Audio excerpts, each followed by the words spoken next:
Tədbirdə İcra Hakimiyyəti başçısının müavini Gülxanım Orucova bildirib ki, Ulu Öndərin 1997-ci il fevralın 2-sində imzaladığı fərmana əsasən hər il fevralın 2-si Azərbaycan Gəncləri Günü elan edilib.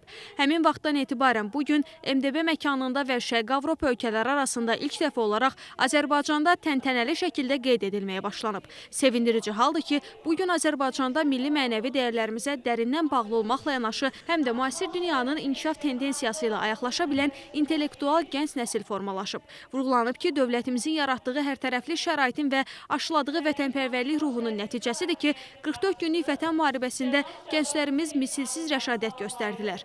Bu zəfər salnaməsi Azərbaycan gəncinin vətənə sonsuz sevgisinin və sarsılmaz iradəsinin əbədi rəmzidir.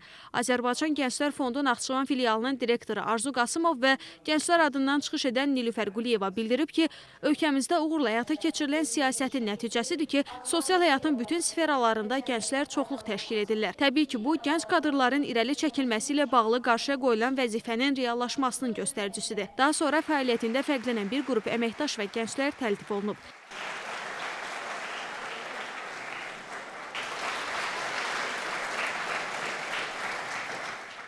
Tədbir bədii hissə ilə davam edib, musiqi kollektivləri və könüllü gənclərin iştirakı ilə kompozisiyalar təqdim olunub.